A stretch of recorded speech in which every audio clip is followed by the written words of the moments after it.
This video isn't about fancy edits. It's just here for you to listen, soak it in, and take what you need. Throw on your headphones, whether you're on the bus, gaming, or doing anything that doesn't need much brain power. The point isn't to win an Oscar, it's to drop some real info.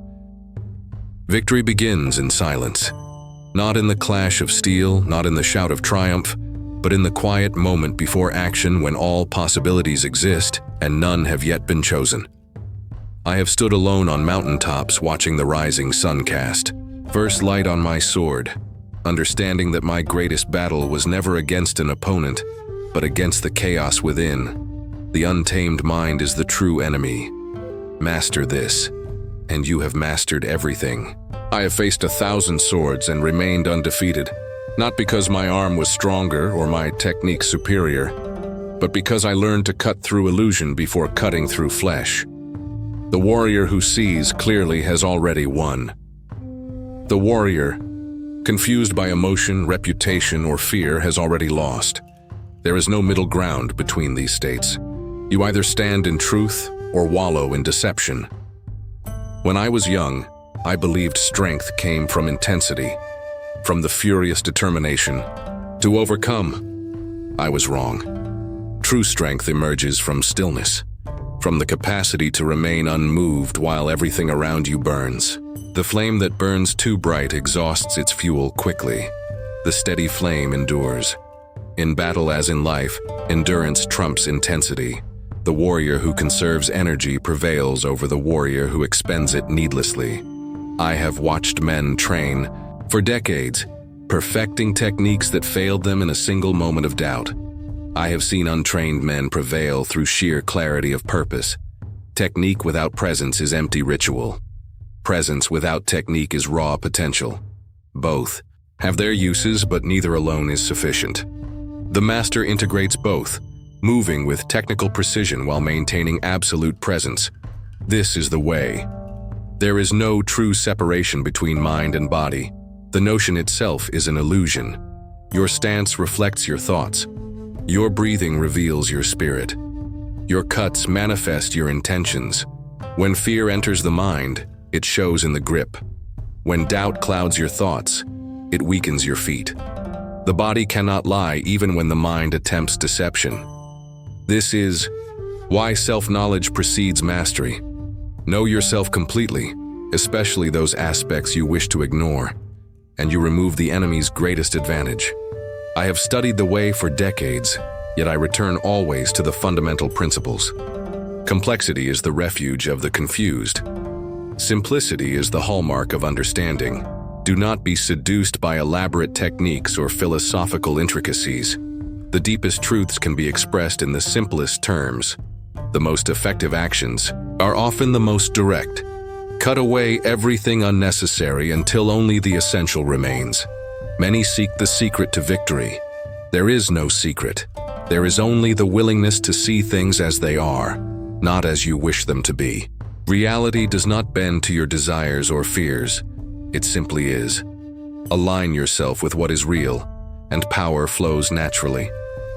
Resist reality, and you exhaust yourself fighting what cannot be defeated. The unbeatable opponent is not the master swordsman, but your own refusal to accept truth. In combat, death is always one mistake away. This knowledge clarifies the mind wonderfully. Live each day with the awareness that it could be your last, and trivialities fall away. What remains is what matters. Who would waste their final hours on petty grievances or meaningless pursuits? The proximity of death reveals the value of life. Do not wait for battle to embrace this wisdom. Live now as if each breath could be your final gift. I have known warriors who feared solitude, who filled every moment with noise and distraction. They died confused, having never known themselves. Embrace silence. Seek solitude. In the quiet moments, truth emerges. The voice that speaks when no one else is present. That is the voice you must learn to hear. It will tell you what you need, not what you want. It will reveal your weaknesses before your enemies can exploit them. It will guide you when all external guidance fails. Water assumes the shape of its container without resistance. It flows around obstacles rather than struggling against them. Yet given time, it carves through mountains and reshapes the very earth. Be like water. Adapt without compromising your essence. Flow around resistance when possible. Cut through it when necessary. Never mistake flexibility for weakness or rigidity for strength. The bamboo that bends in the storm stands when the mighty oak has fallen. The sword is not a tool of destruction, but an instrument of perception. Through it, you learn the nature of your own mind. Every cut reveals your intentions, your fears, your clarity or confusion. Do not blame the sword for imperfect cuts. Do not credit the sword for perfect ones. The sword is merely an extension of your consciousness. Perfect the mind and the sword follows. Confuse the mind, and the sharpest blade becomes useless. I have known warriors who collected techniques like treasures, believing quantity would substitute for quality. They died confused, overwhelmed by options in moments that demanded clarity. Better to master 5 cuts completely than to learn 50 superficially. Depth trumps breadth. The opponent who knows 1,000 moves is less dangerous than the one who has performed a single cut 10,000 times. Mastery comes through repetition, through familiar movements performed with increasing awareness.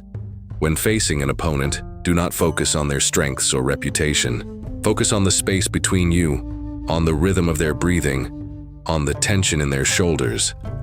The body reveals what the mind attempts to conceal. Learn to read these signs, and you read the outcome before the battle begins. Most conflicts are decided before the first move. The observant warrior recognizes this and acts accordingly. There is no distinction between training and living. Each moment offers an opportunity to refine awareness, to strengthen resolve, to eliminate wasteful thoughts and actions. The warrior who trains only on the practice field will falter in real combat. The warrior who approaches each moment as training will find combat familiar territory. Live deliberately. Move with purpose, speak with clarity. These are not separate from the way, but its very essence. I have watched men defeat themselves through imagination, creating scenarios of failure before the battle even begins. The mind that projects negative outcomes attracts them like a magnet. Equally dangerous is the mind that fantasizes about victory without preparing for struggle. Both are forms of delusion. Remain in the present moment, attentive to what is, not what might be. Respond to reality, not to imagination. When the body is exhausted, the mind must compensate with clarity. When the mind is exhausted, the body must compensate with proper form. When both are exhausted, rely on the spirit, that deepest part of yourself that remains untouched by temporary conditions. The warrior who cultivates spirit can draw upon it when all other resources are depleted. This is not mysticism, but practical. Truth verified through experience. I have faced opponents who sought to intimidate through appearance, through reputation, through theatrical displays of skill. Such tactics only work against those who consent to be intimidated. See through appearances to the reality beneath. Often the most dangerous opponent is the quietest, the one who wastes no energy on display. Judge by actions, not declarations. Trust evidence, not claims. The master and the beginner have something in common. They both perform without excessive thought. The beginner acts from ignorance, the master from integration. Between these states lies the dangerous territory where knowledge exceeds ability, where the mind interferes with natural movement. Pass through this territory quickly. Practice until knowledge becomes embodied, until thinking and acting merge into a single flow. Do not dwell on past victories or defeats. The past exists only in memory, and memory is an unreliable ally. The present moment contains all you need. Give it your complete attention. History's lessons are valuable only when they sharpen present awareness rather than distracting from it. The warrior trapped in reminiscence will be defeated by the warrior fully engaged in the now. I have known men who sought perfection, who berated themselves for every flaw and failure. They never found what they sought, because perfection is an illusion, a horizon that recedes as you approach it. Seek excellence instead. Embrace imperfection as the path toward growth. The master is not one who never fails, but one who uses failure as a tool for refinement. Fall 7 times, stand up 8. This is the way. Control is largely illusion. You cannot control outcomes, only actions. You cannot control others, only yourself. You cannot even fully control your thoughts and emotions, only your response to them. Recognize the boundaries of control and you eliminate much suffering. Focus your energy where it matters, on what you can affect directly. Release attachment to everything else. Where it matters, on what you can affect directly. Release attachment to everything else. When facing multiple opponents, the untrained fighter sees many threats. The trained fighter sees many opportunities. Where others perceive chaos, you must perceive pattern. Where others react with panic, you must respond with strategy. The difference lies not in the situation, but in the perception of it. Train the mind to remain calm in confusion, to find order in disorder. This ability serves beyond the battlefield. I have watched warriors destroy themselves not through external defeat, but through internal division. Half committed to multiple paths, they mastered none. The warrior who stands with one foot in each of 2 boats will eventually fall into the water.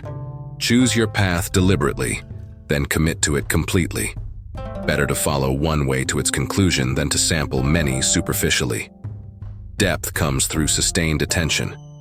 True power emerges when you no longer need to prove yourself to others or even to yourself.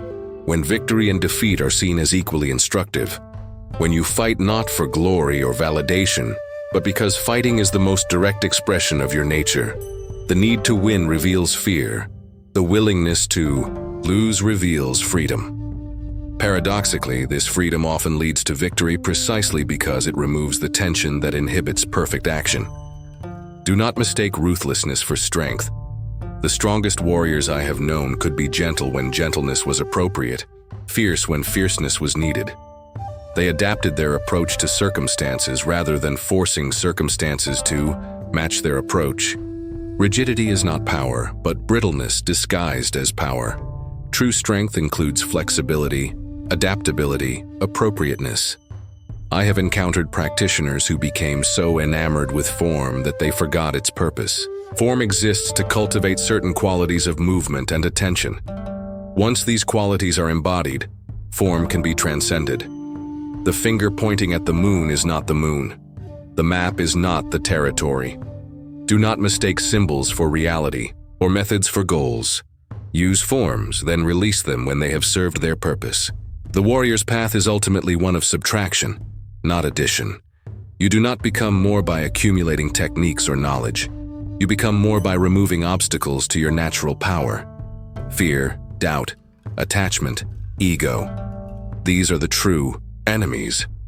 They cloud perception and inhibit action. Remove them, and what remains is already complete, already perfect in its essential nature. When I was young, I sought to make a name for myself. I challenged masters and defeated them, building reputation through victory.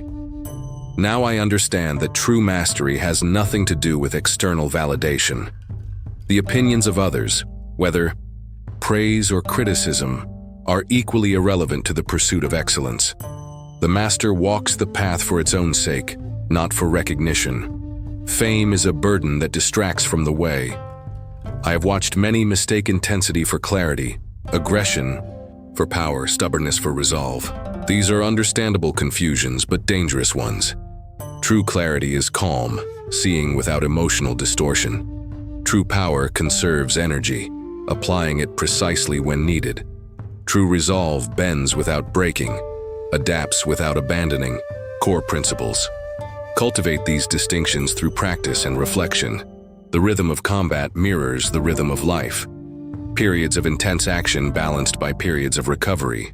Moments of advancement followed by moments of assessment. The warrior who maintains a single pace, a single state of mind, will eventually falter. Learn to shift seamlessly between states, between tension and relaxation, between action and stillness, between focused attention and peripheral awareness. Mastery of rhythm leads to mastery of timing. Do not confuse the appearance of strength with its reality.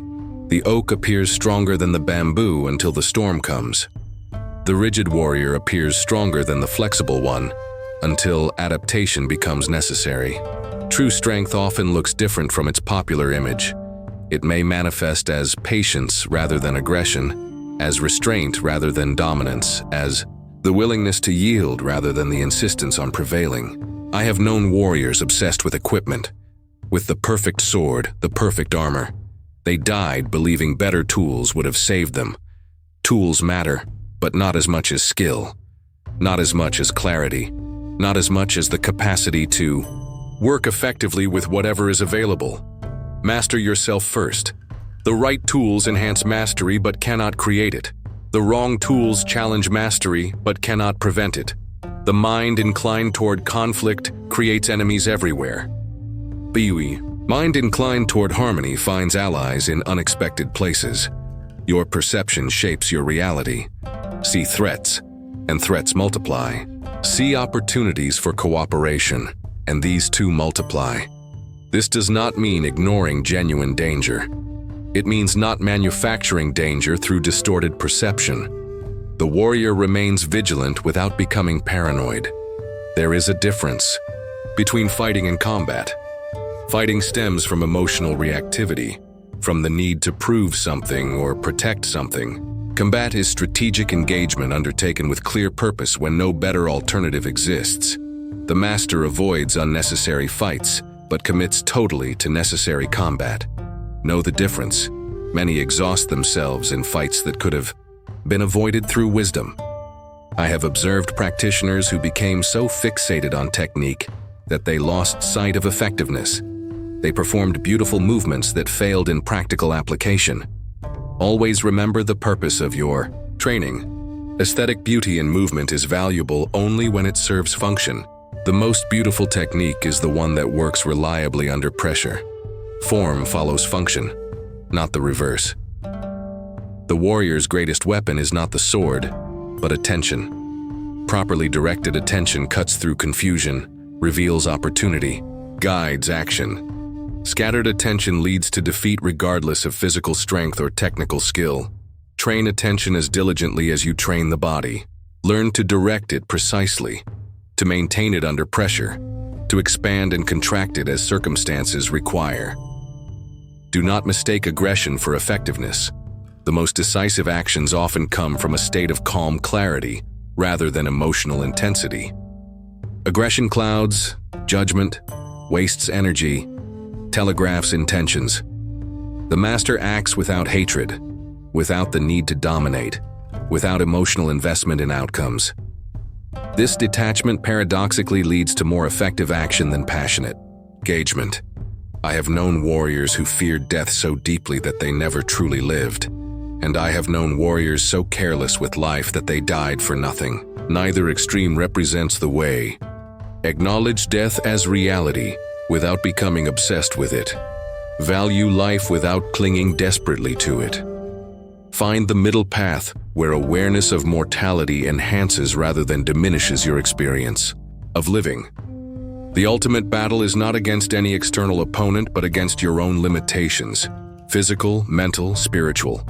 External victories mean nothing if you remain enslaved by fear, by ego, by attachment. Internal victory means everything even if no one else ever witnesses it. The true warrior fights primarily for freedom from internal constraints. External. Combat is merely an arena where this deeper battle manifests. Experience has taught me that preparation creates opportunity.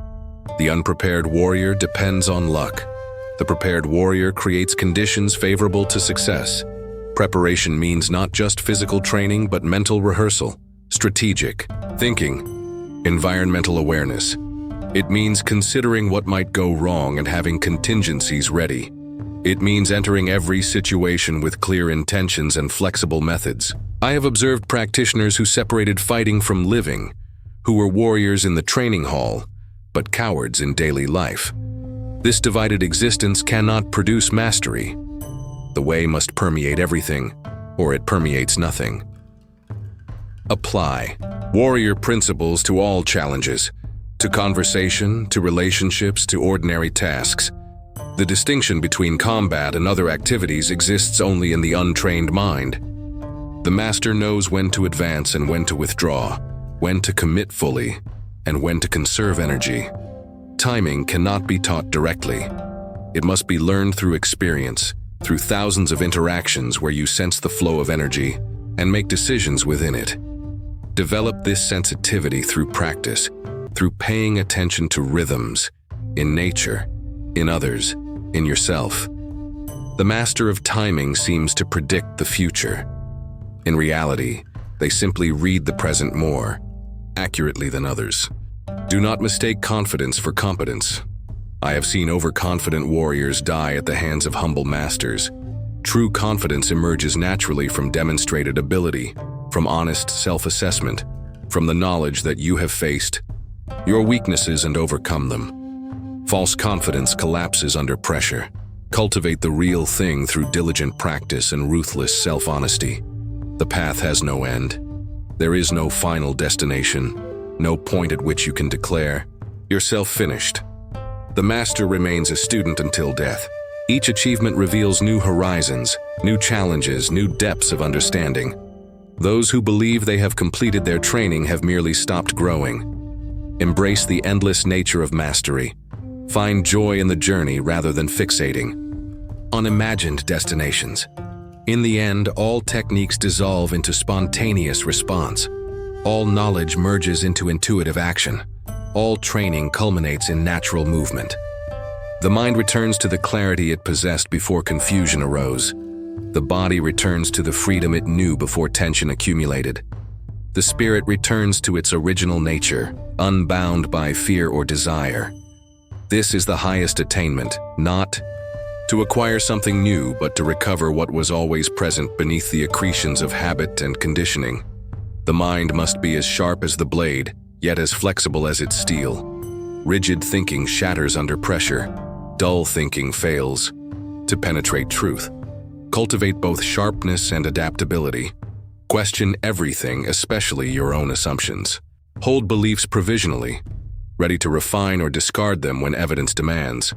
The warrior's mind, like the warrior's sword, requires constant maintenance. Neglect either, and they become useless when needed most. I have walked the way for decades, yet I consider myself still a beginner. Each day brings new insights, new challenges, new opportunities for refinement. This humility is not false modesty, but accurate assessment. The more you know, the more you recognize how much remains unknown. The further you travel, the more you appreciate the vastness of the journey. Embrace this paradox. The master is the eternal student, always empty, always ready to receive. In the space between thoughts, in the silence between heartbeats, in the pause between breaths, there exists a clarity beyond words. All true mastery emerges from this space. All effective action originates there. Learn to access this space at will, especially when circumstances seem to demand reaction. The reactive mind is the defeated mind. The responsive mind, rooted in clarity, remains undefeated regardless of external outcomes. The sword in the hand is only as effective as the mind behind it. Sharpen both with equal diligence. The dull mind makes the sharp sword dangerous primarily to its wielder. The sharp mind makes even improvised weapons effective. When both mind and blade are honed to perfection, something transcendent emerges. Action so aligned with circumstance that it appears effortless, inevitable, perfect. This is the way.